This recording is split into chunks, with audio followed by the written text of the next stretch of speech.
일반적으로 금년 4분기 내지 내년 초로 이제 경기 침체 시점을 보는 것들이 일반적인 견해일 것 같습니다. 저도 뭐 이 정부는 상당 부분 동의를 하는 부분이고요. 조금 기다리십시오. 네. 기다리시고 기다리신 다음에 좀 일정 부분 조정이 나오시면은 그때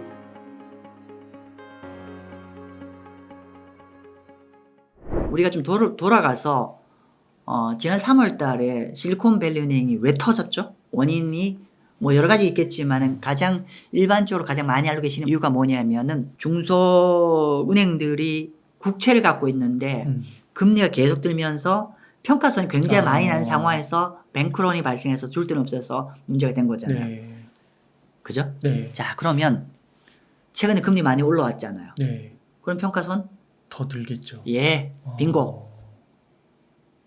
이 부분은 간과하시면 안 됩니다. 그래서 이렇게 그러니까 우리가 다 연결고리를 갖고 있는데 실제로 이렇게 중소기업들 입장에서는 여전히 자금 사정이 그러니까 중소은행 입장에서 사정이 녹록지 않고 그리고 여전히 금리가 이렇게 높게 유지가 된다는 거는 그러니까 평가손 문제를 여전히 또 안고 있고 네. 그러면 이렇게 중소은행들이 어려워지면은 이 중소은을 주로 거래하는 게 어디냐면 미국의 중소기업들이고 중소기업이 그만큼 또 어려워지는 거고 중소기업이 어려워지면 미국의 중소기업들 역할이 가장 큰 게 뭐냐면 노동시장에 고용을 창출하는 구조이고 이런 다 연결고리를 갖고 있다는 거죠. 그래서 이런 부분들을 좀 계속 이제 우리 고민이 좀 된다는 네. 그 얘기고 그리고 마지막으로 그럼에 불구하고 미국의 긴축한 효과가 바로 이렇게 안 드러난 게 우리가 여기 초과 익세스 세이빙이라고 초과 저축이라고 얘기하는데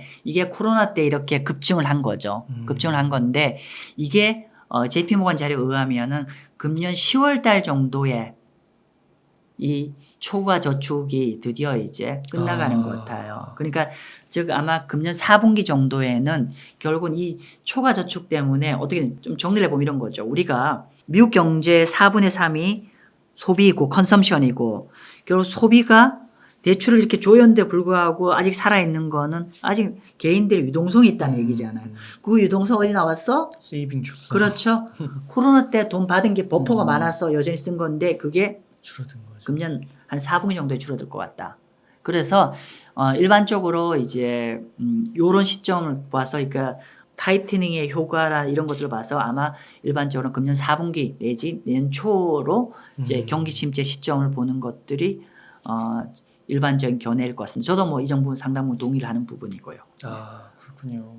그러니까 앞서서 말씀해 주신 대로 그 약간 주식시장이 그 역사적으로 봤을 때 비싼 라인에 있고 또 하반기에 예를 들어서 이렇게 자료들이 여러 가지로 말해주는 경기 침체가 발생한다 하면 한번 흔들릴 수도 있겠네요. 그렇죠. 그래서 뭐 제가 요 앞 질문도 얘기했지만은 지금 주식을 많이 못 읽고 있다고 하면은 굳이 현재 시점에서 추가로 더 랠리에 뛰어드시는 것보다는 조금 기다리십시오. 네. 기다리시고 기다리신 다음에 좀 일정 부분 조정이 나오시면은 그때 뭐 좀 다른 질문인 다른 얘기인데요. 네.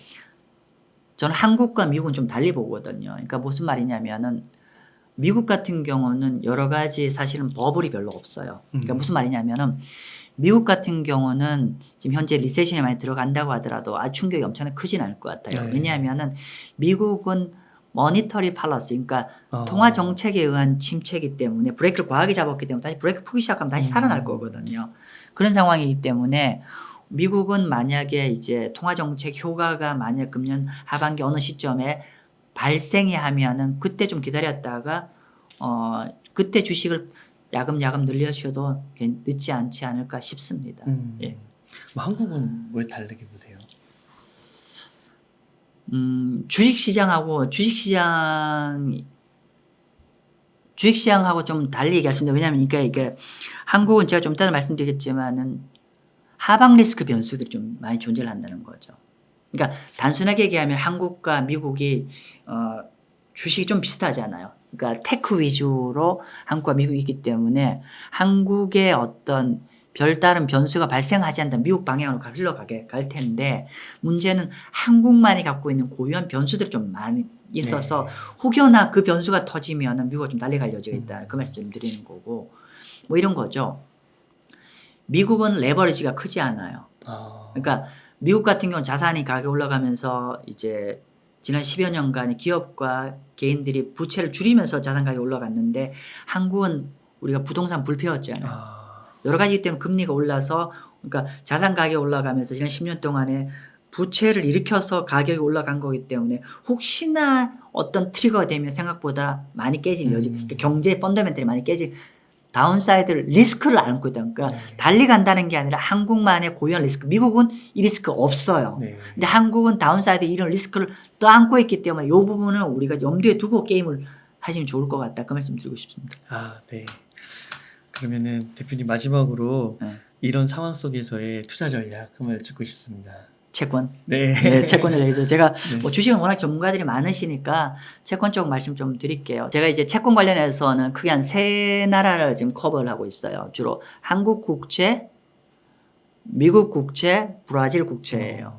자, 그러면 요 세 나라를 금리 사이클 갖고 한번 얘기해 볼게요.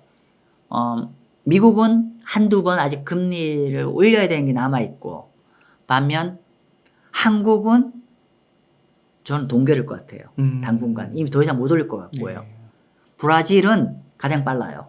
9월 달부터 금리 인하할 것 같아요. 그래서 제가 지난 시간에 한 2달 전인가요? 와서 브라질 추천했죠. 네, 맞습니다. 하셨는지 모르겠는데 브라질 국채 많이 올랐어요. 가격이. 네. 금리가 제가 2월 달에 콜을 할 때가 시장 금리가 13.5였는데 지금 10.5까지 내려갔어요. 그래서 가격이 많이 올랐는데, 그러니까 이렇게 최근에 가격이 많이 올라간 이유가 주요 이머징 마켓 중에서 가장 먼저 금리 인하를 할 것 같아서, 그래서 실제로 9월 정도 금리 인하를 할 것 같습니다. 근데 지금 단기적으로 브라질 국채가 좀 오버슈팅 같거든요. 그래서 지금은 바로 달려들지는 마십시오. 아무튼 아까 큰 그림에 그렇게 말씀 좀 드렸고요. 네. 한국으로 돌아온다면 두 번째 한국인데, 한국은 지금 저는 굉장히 좋은 매수 타임이라고 생각합니다. 무슨 말이냐면 볼까요? 한국은 여러 가지 내재적 리스크를 안고 있기 때문에 이론적으로 이 리스크를 해결하기 위해서는 금리 인하를 해야 되죠. 네. 한번 볼게요. 지금 오늘 아침 기사 한 2가지 캡처해 왔어요. 네. 제가 클릭은 하지 않을 텐데 이 기사 그대로 제목입니다. 네. 하반기 건설업계 신용위기 현실화되나. PF 관련해서 네. 여러 가지 문제가 발생하고 있죠. 지금 잘 참고 있다 막 이렇게. 그렇죠. 그래서 건설사들 신용등 계속 강등되고 있어요. 그러니까 이게 금리가 높기 때문에 발생한 리스크거든요. 그러니까 우리가 개인들이 체감을 못하지만 사실은 이런 건설업계 안에서는 사실 거의 시한폭탄처럼 네. 가고 있는 상황이고, 이런 문제가 있고, 근데 이 문제를 해결하려면 금리를 떨어뜨려야 되거든요. 두 번째로는 거기에 론이 주로 많이 나가는 게 이금융이잖아요. 그래서 최근 2달 동안 새마을금고 한 2조 원 맞았어요. 이탈했다는 게 이런 우려감이에요. 그러니까 이런 건설 쪽에 익스포즈를 많이 갖고 있는 게 새마을이나 신협들이고 저축은행들이거든요. 새마을금고 뉴스 많이 나오더라고요. 그렇죠. 요즘에. 그러면 이거 한번 연결 걸어볼까요? 그러면 네. 새마을금고나 저축은행이 왜 최근에 이제 많은 분들이 걱정하고 자금 인출되고 있냐면은 건설사 관련돼 있는 PE 프로젝트 파이낸싱에 너무 많은 대출이 나가 있는 게 걱정이고, 왜냐하면 이게 문제가 되고 있기 때문에 그런 건데, 이 문제는 그냥 규제 완화로 해서 해결될 문제는 아니죠. 즉 금리를 떨어뜨려야 이 문제는 본질적으로 해결될 수밖에 없죠. 네. 그런데 이 문제가 계속 시한폭탄을 가고 있어요. 그러면 이 문제를 해결하기 위해서는 금리 인하를 해야 되는데, 인하를 못하는 거는 미국 때문이죠. 쉬운 말로 미국의 금리를 계속 브레이크를 땡기고 있는데 너무 차이 날까봐 그런 걱정이잖아요. 그런데 아까 제가 근데 미국 왜 금리 올리니 할 때 아까 물가 부분이잖아요. 그럼 다시 한번 역으로 해볼까요? 미국 물가 하반기 어느 정도 잡힐 것 같다. 그러면 미 연준도 어느 시점에 금리 인상에 스탑이 할 거 없고, 네. 그러면은 국내 그 채권 시장 금리 입장에서는 미국 문제가 어느 정도 해결되면은 한국 문제만 놓고 보면 금리를 내려야 되는 상황이죠. 네. 그래서 일시적으로 미국이 추가적 금리 인상 뭐 우려감을 해야 되나? 그것 때문에 금리가 시중금리가 지금 한 3.6%대 올라왔는데 땡큐입니다. 네, 그래서 한국 국채는 오히려 그러니까 이런 리스크, 국채 입장에서는 이런 리스크가 좀 불거지고 있다는 거는 오히려 국채 투자자 입장에서는 뭐 좀 죄송한 얘기인데 조금 긍정적으로 작동되는 네. 상황. 왜냐하면 금리를 내려야 될 상황이기 때문에 그렇게 보고요. 그 다음에 그래서 한국 국채는 지금 3.5 정책 금리보다 높은 시장 금리 레벨은 투자자 입장에서는 좋은 투자 타이밍을 주는 거라고 판단하고요.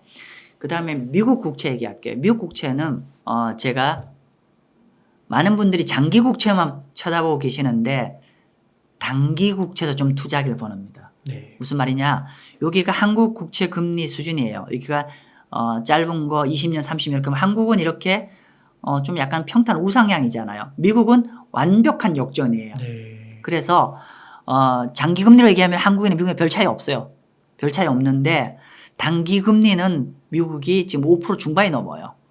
그래서 이런 현상이 왜 벌어지냐면은 단기 금리는 중앙은행 정책 금리에 연동해서 가요. 네. 그러면 한국 같은 경우는 여기서 동결될 것 같아서 더 안 올라가는데 미국 같은 경우는 FRB가 지금 한 5.5까지 인상을 할 것 같아서 단기 금리 연동해서 올라와 있는 거예요.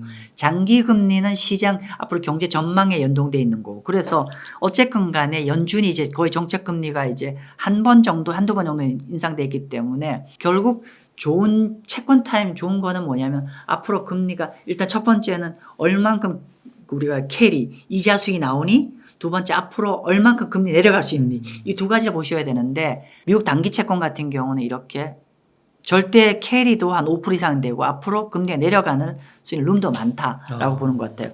그래서 저는 좀 단기 채권도 좀 많이 가져가십시오라는 말씀 좀 드리고 싶고요. 자 그런데 아마 유튜브에서 좀 댓글로 이렇게 표현하실 거예요. 이론적으로 장기 국채는 듀레이션이 길기 때문에 금리가 조금만 내려가도 가격 상승 효과가 크고 단기 국채는 비록 금리가 많이 내려가더라도 이 듀레이션이 작기 때문에 효과는 미미하지 않나라고 하는 분들이 많거든요. 맞는 말씀인데 그럼에도 불구하고 듀레이션이 짧다는 건 그만큼 안정적으로 갈 수 있다는 얘기입니다. 그래서 우리가 어떤 투자를 할 때는 반드시 수익만 보지 마십시오라는 거예요. 반대편에 안정성도 같이 봐야 되는데 어떤 변동성과 수익성을 동시에 볼 때는 현재 미국의 단기 국채도 굉장히 매력적인 레벨이다. 그래서 금년 하반기에 이렇게 단기 국채를 좀 먼저 투자하시면 좋을 것 같고 왜냐하면은 단기 국채는 연준 금리보다 반 발자국 먼저 가요. 그렇죠? 그렇기 때문에 미국 단기 국채 좀 일정 부분 투자를 하시면 좋을 것 같고요. 그럼 장기 국채는 어떻게 해야 되니? 라고 했을 때 저 계속 말씀드리고 있습니다. 미국 장기 국채는 박스권으로 매매하세요. 그러니까 한 4% 근처 되면 매수 그리고 3% 근처로 내려가면 매도 이렇게 해서 박스권 트레이딩을 하는 걸 좀 권해드립니다. 네. 너무 감사합니다. 야, 채권으로도 이렇게 투자를 어떻게 보면 진짜 또 안정적으로 주식보다도 안정적으로 할 수 있는 거잖아요. 그때 네, 맞습니다. 말씀해 주셨던 게 그 채권만으로도 주식과 거의 비등한 수익률도 거둘 수 있고요. 네. 정말 이렇게 항상 오실 때마다 이렇게 되게 다른 데서 쉽게 들어보지 못하는 인사이트들을 전해주셔서 너무 감사의 말씀드립니다. 예, 그러면 대표님 오늘 끝으로 시청자님들께 혹시 뭐 못다 하신 말씀이나 강조하고 싶으신 말씀 있다면 좀 부탁드리겠습니다. 여러분이 뭐 식상할 얘기일 수 있는데 제가 항상 말씀드리는 건 뭐냐면은 우리가 자산을 관리한다는 거는 자산을 투자하고 관리한다는 거는 결국은 위험 관리를 얼마나 잘하냐는 거예요. 그래서 항상 우리는 어떤 수익과 위험을 같이 동일한 비중을 어떤 가중치를 두고 여러분이 투자하셨으면 좋을 것 같아요. 그렇기 때문에 항상 어떤 투자를 할 때는 이거에 대한 위험 관리를 어떻게 할지에 대한 고민들. 그래서 그러면 방법 뭐 여러 가지겠지만 그중 가장 대원칙은 분산 투자입니다. 그러니까 자산에 대한 분산 투자, 주식과 채권에 대한 분산 투자, 또 우리 주식 안에서 채권 안에서도 또 그 안에 또 분산 투자. 이렇게 좀 하시는 걸 좀 권해드립니다. 네, 감사합니다. 이렇게 해서 GB투자자문과 유튜브 채널 마경환의 생각하는 투자에 마경환 대표님을 모시고 이야기를 나눠봤습니다. 긴 시간 동안 유익한 인사이트 많이 나눠주셔서 감사의 말씀드립니다. 오늘 고생 많으셨습니다. 네, 감사합니다.